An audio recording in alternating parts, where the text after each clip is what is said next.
1, 2, 3. Hai semuanya, it's Keke and welcome back to my channel.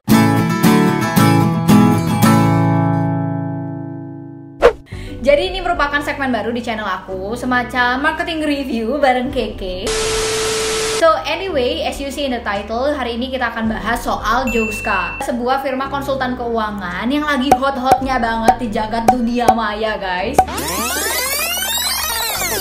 Minggu kemarin, Satgas Waspada Investasi baru aja menghentikan kegiatan usaha dari Jouska Finansial Indonesia sebagai penasihat investasi maupun agen perantara perdagangan efek karena melakukan kegiatan usaha tersebut tanpa izin.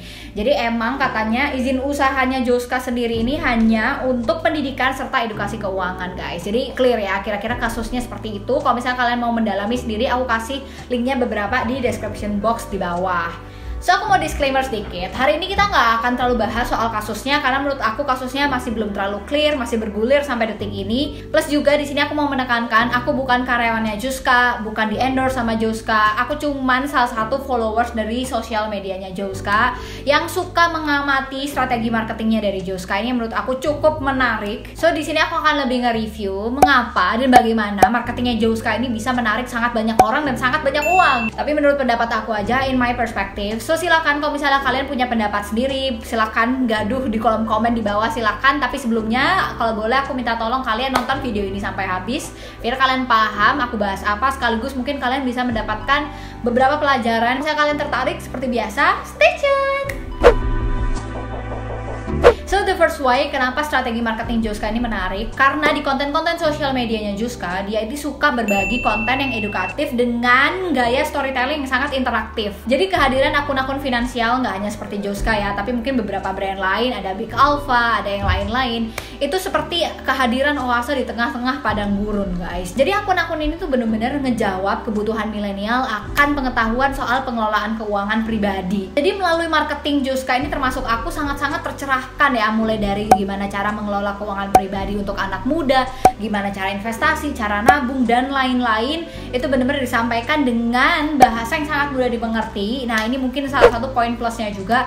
Jadi Jouska ini benar-benar tahu dia ini ngobrol ke milenial, jadi dia harus pakai bahasanya milenial dan dia nyampein sesuatu yang milenial pengen denger. Karena Instagram Jouska ini sendiri udah di take down, nggak tahu sampai kapan. Jadi mungkin aku akan lebih banyak jelaskan dan kasih beberapa capture-capturannya aja. So Jouska ini nggak cuma ngasih edukasi one way doang, materi-materi konvensional finansial gitu enggak, tapi dia juga sering banget ngangkat study cases dari mungkin followers dia atau dari clients dia yang menurut aku sih cukup relevan dan cukup interesting juga sometimes.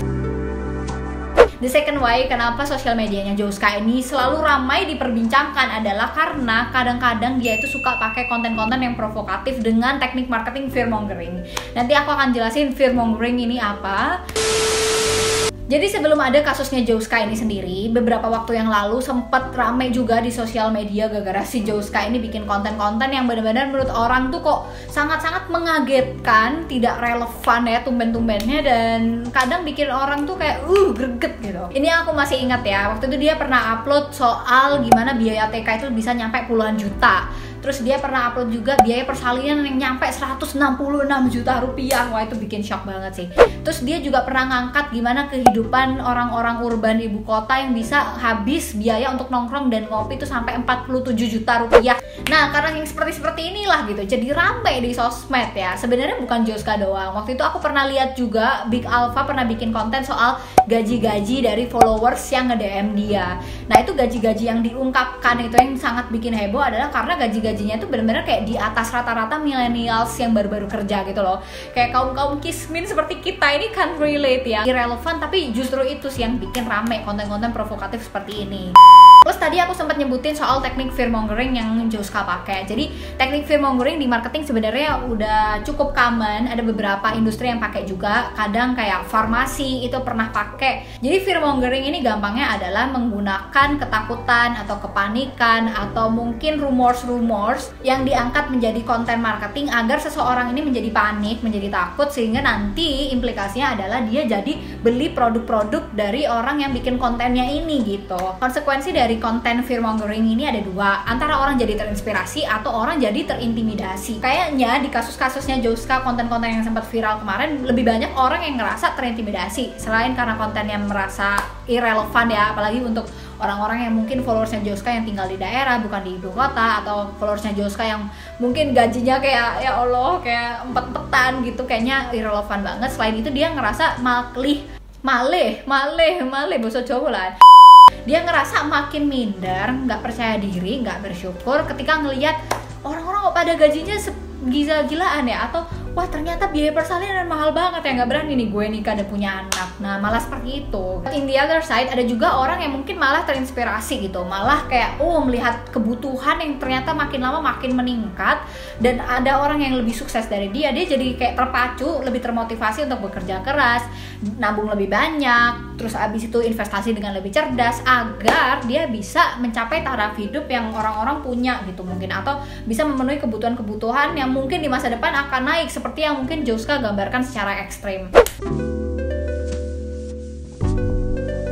The third why kenapa brand Joska ini meninggalkan kesan tersendiri di depan followers dan juga mungkin orang-orang lain adalah salah satunya karena personal branding foundernya, yaitu Mas Akar Abiasa. Jadi di dunia financial advisor sendiri, nama Mas Akar Abiasa ini udah cukup terkenal ya kayaknya.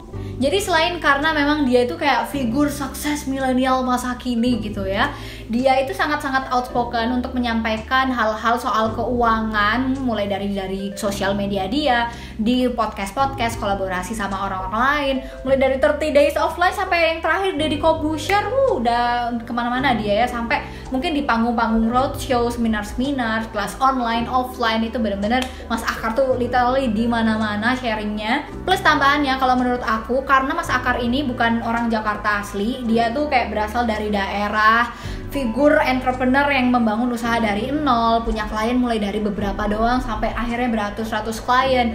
Dan figur-figur seperti ini nggak sih yang sekarang tuh lagi disukain sama orang-orang, kayak termasuk aku sih suka sama figur-figur orang yang kayak wah mulai dari nol, yang kayak wah gila dia berjuang keras, hustle, nah yang kayak gitu. So despite of the cases dan juga kontroversi yang udah terjadi beberapa hari belakangan, kayaknya Mas Akar ini pernah lah menjadi inspirasi dari banyak banget millennials ya. Jadi sampai sini kita bisa menarik 5 pelajaran penting yang mungkin bisa menjadi refleksi kita semua. Yang pertama adalah Joska ini selalu interested in their audience, not with themselves gitu. Karena kita sering kali dalam bikin konten tuh kita cuman pengen menonjolkan diri kita aja. Dalam bikin produk kita pengen pokoknya ya ini gitu, idealisme kita, tapi kita nggak memperhatikan nih customer kita tuh sebenarnya pengennya kayak apa. Gitu langsung kayak masuk gitu kan. Yang kedua, teknik fearmongering ini selalu punya dua sisi ya. Yang aku tadi bilang, orang bisa jadi terinspirasi atau orang terintimidasi. Kalau terinspirasi bagus lah ya, nggak apa-apa, jadinya malah bagus brand kita. Nah tapi kalau terintimidasi ini, kalau misalnya dia ternyata teriak di sosial media, mungkin in the short term kita jadi viral, tapi kalau misalnya in the long term itu nggak bagus juga untuk sustainability brand kita. Kesannya jadi kayak kita tuh benar-benar yang negatif-negatif gitu. Yang ketiga, ditutupnya Joska ini it's actually a bitter truth juga, karena ternyata kita bisa belajar dari sini bahwa ketika marketing kita ini udah jos banget nih, udah keren banget kayak Joska, terus abis itu banyak juga yang orang yang tertarik, akhirnya banyak orang yang mau invest ke produk mereka, tapi kalau misalnya produk kita nggak ready atau produk kita nggak reliable, nggak available, juga percuma juga. Ini tuh bagaikan mobil dengan gas tanpa rem gitu. Kalau misalnya selalu seperti ini, digas terus, kebut terus, suatu hari ya akan ketabrak juga. Yang keempat nih, buat kita-kita nih sebagai audiens, yang kita harus lakukan, kita harus lebih smart lagi nih terhadap konten dan juga terhadap produk atau bisnis orang. Kalau misalnya kita ngelihat konten sesuatu harus dikritisasi, jangan langsung puas aja begitu aja diserap mentah-mentah. Kalau misalnya kita mau milih beli produk sesuatu atau layanan sesuatu, ya kita harus tahu bener-bener izin usahanya apakah udah bagus, udah bener. Yang kelima, kita berusaha netral aja guys. Ini emang susah, tapi karena kasusnya masih bergulir juga, so ya aku berusaha netral aja di sini, nggak mendukung juga, nggak yang melawan juga, ya udah netral aja. So ya kita doakan bareng-bareng semoga kasusnya cepat selesai, semua pihak yang terlibat, baik Joska-nya sendiri, klien-kliennya maupun ya pihak-pihak yang lain, bisa segera selesai masalahnya. Guys, so misalnya kalian tertarik dengan konten-konten marketing review seperti ini, kalian komen di bawah. Selanjutnya aku mending nge-review apa, brand apa, atau influencer siapa, kalian boleh request di bawah. Silahkan ya. So terima kasih seperti biasa. Jangan lupa share video ini kalau misalnya kalian ngerasa video ini bermanfaat. Dan sampai ketemu di video selanjutnya. Bye.